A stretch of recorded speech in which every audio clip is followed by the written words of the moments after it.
Okay guys, welcome back to the channel and to this. This is October's White Dwarf. Slaanesh is back. There's apparently some updates to syl'eske and the Head Knights of Slaanesh in here, so I'm quite excited about that. As for what else is included, I have no idea, so let's have a look. So an article on making the most of hobby time. We've got some Aeronautica, Age of Sigmar, and Warhammer 40,000 articles as well. Some fantastic models here by some of the readers. Scott Ferguson's 1950 space robots look really cool. What else have we got? We've got Gilliman and of course a Baden, as well as Model of the Month, which is one of the Vermin Lords. A very, very cool model that I have not yet had the pleasure of painting up. So we've got a full article from Phil Kelly about the worlds of Warhammer. And that is probably to do with the release of the Cities of Sigmar, talking about each of the realms and the cities within it as well. So that's pretty cool for some nice lore. And here we go. The Head Knights of Slaanesh. Honestly, right, that Keeper of Secrets is one of the best new models that I painted up from GW in quite a while, and I thoroughly enjoyed it. So we've got some rules of engagement in here. I'll be sure to read them up because I do love the Fiends of Slaanesh. Here we go, Tome Celestial, about the host of syl'eske. Syl'eske, again, one of the fantastic new models. So we've got a little bit of background about each of them, because obviously technically it's a herald and a guy that's almost a demon prince, and they are essentially a demon prince combined with a herald in rules and lore. So there's a lot of information about them there, which there's quite a lot of information. There was actually quite a bit of information in the new Phoenix Rising book about them as well. So we've got obviously some update for Age of Sigmar there as well, which is quite pleasant considering that the Head Knights of Slaanesh is quite a new battle tome.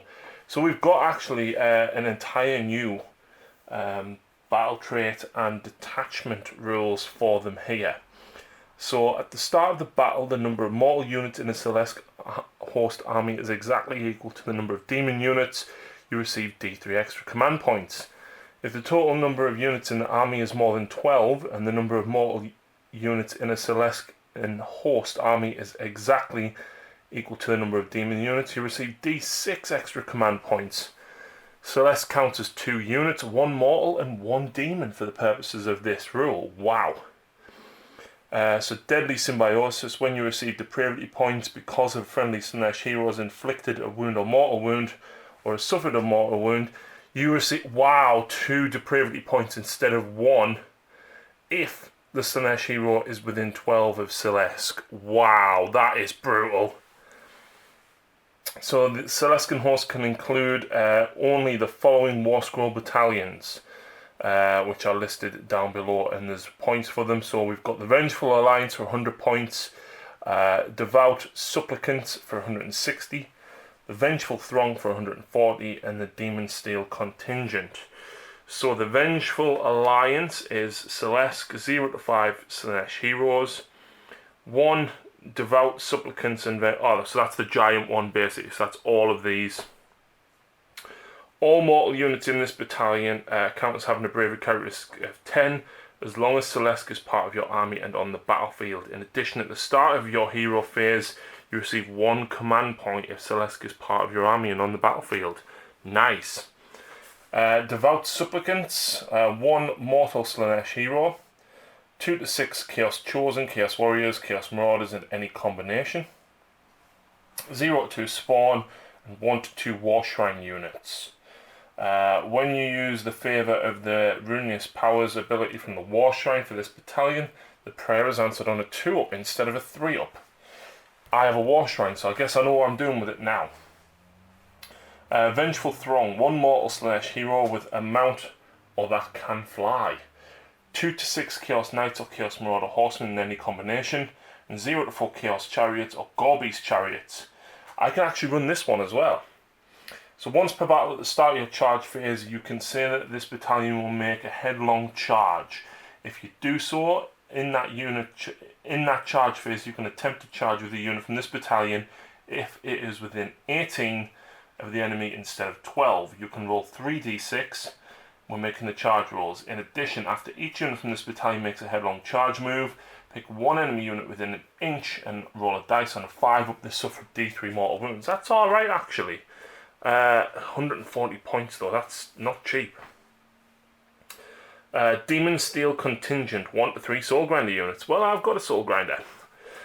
So, add 1 to the hit rolls for attacks made by Soul Grinders in this battalion, and add 1 to the save rolls for attacks that target Soul Grinders. Wow, that's actually pretty decent because Soul Grinders aren't great.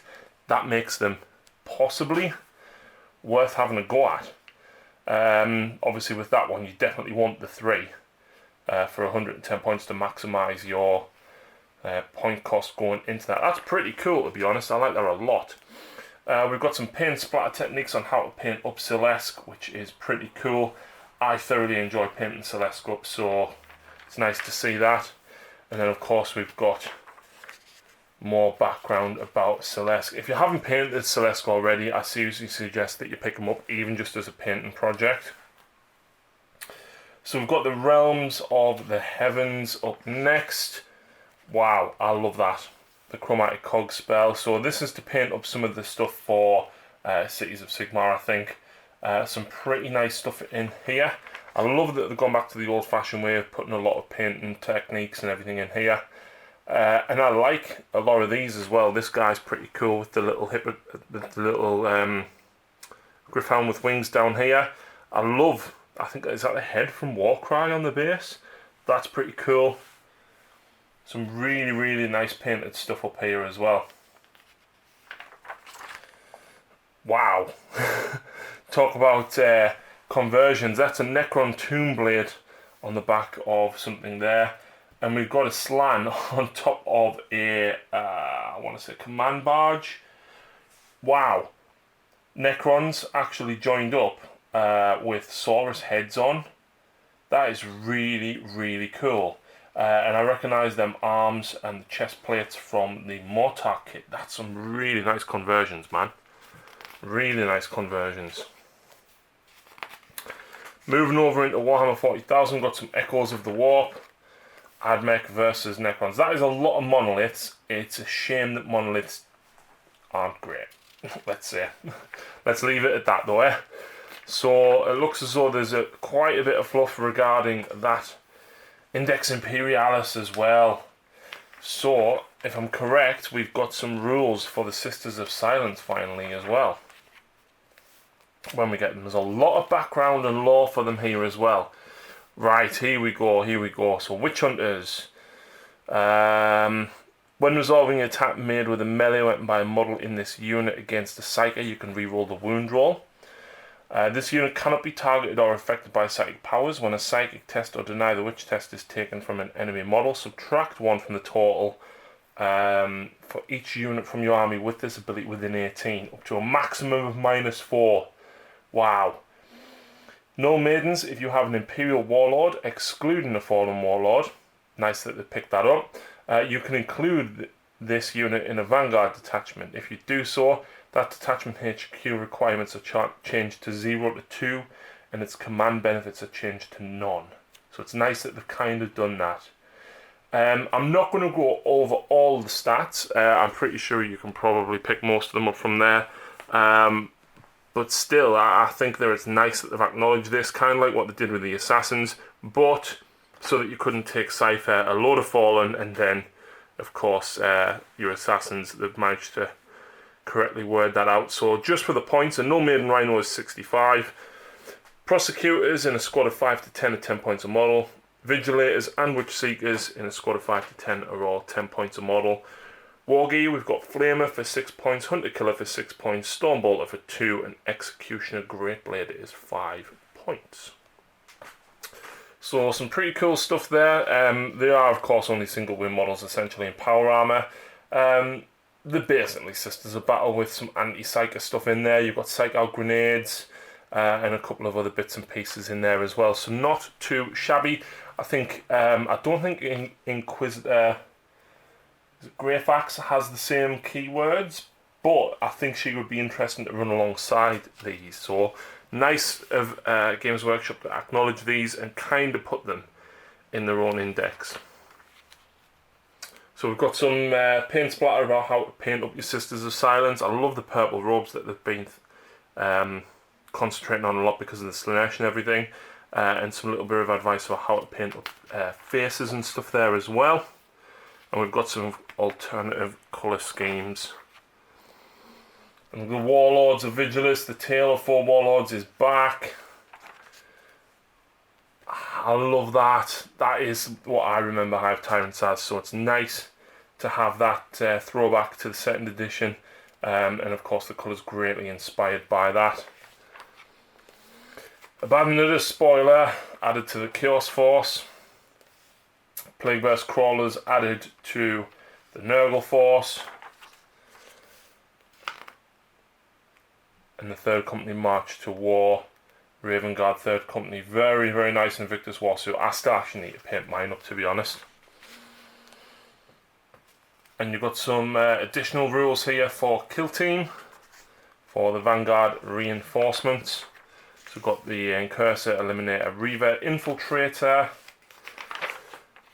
Intercessor, Lieutenant in Phobos Armor, and of course all their rules. So Kill Team still getting a lot of love from Games Workshop. We've got some conversions incoming as well from the it looks as though the Incursor kit, which I believe is out for pre-order this week. So I'll certainly be picking up a box of those. And there we are, some very, very nicely painted Necropolis Hawks, and of course some Deathwatch. Don't know why Deathwatch have been painted up with the Phobos stuff, because they can't take them. Maybe this is a hint. Maybe. We can hope. Got some Space Wolves, and of course some Dark Angels there as well. We've got a small article for Beastgrave. I played this with Steve, and I thoroughly enjoyed it, to be honest. It was a very, very cool game, so if you haven't played it already, I suggest you do give it a go. We've got some big Daka for hire, so we've got some Orc rules for Blackstone Fortress. So a lot of support for the specialist games here from Games Workshop, which is fantastic to see that they've actually supported them. And then of course we've got Golden Demon. That Eldrad is phenomenal. I love the runes on Eldrad. Celestine there, very, very nice as well. We've got Inquisitor Greyfax and one of the Witch Hunters, along with a Lamian. It's not a Lamian, it's a Medusa. And of course the Saberite going for Greyfax there. Some very, very cool stuff. I love that Morty. Really, really like him a lot. I went for the Heresy Era colours as well on mine, so I very much like that. Wow, Golden Throne, that is very, very cool. Then of course we've got a Chaplain, we've got one of the Navigators there, we've got Greyfax and Voldus. Very, very cool stuff. There we go, there's the winner of the Golden Demon Diorama. That is very, very cool. That is the new Kill Team terrain, I like that a lot. And the details on it as well, the cultists there of course haven't been writing on the wall. And of course we've got updates to the Black Library about some upcoming books. And the bombing mission for Aeronautica, which I've still yet to play. I really, really need to get a game of this in very soon. But it looks as though this is going to be a battle between the Orcs and the Imperium. And there we go, yeah, I'll be reading that later on, that's for sure. I'm trying not to show or read any spoilers. And we've got Recreating the Flight of Judgment Squadron, so a little throwback to one of the missions there as well.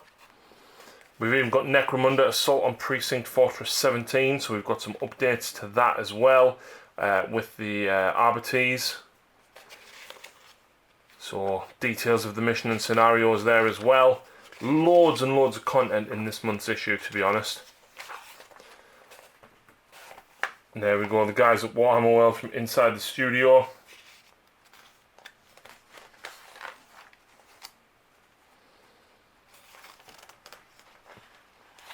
all sorts on the go. And there we go. Can't see the wood for the trees. That's phenomenal. I really, really like that Durthu a lot. Now, the only thing I'm not massively sold on is the fact that in the subscription issues, we don't get a hint as to what is coming next month besides this. Beware the Inquisition. So what could that be? Who knows? This is a fantastic issue, guys. There's loads of content in there, so I'm going to head off and give it a proper read through. I hope you've enjoyed the review. Please check out the rest of the channel, and we'll see you again very soon.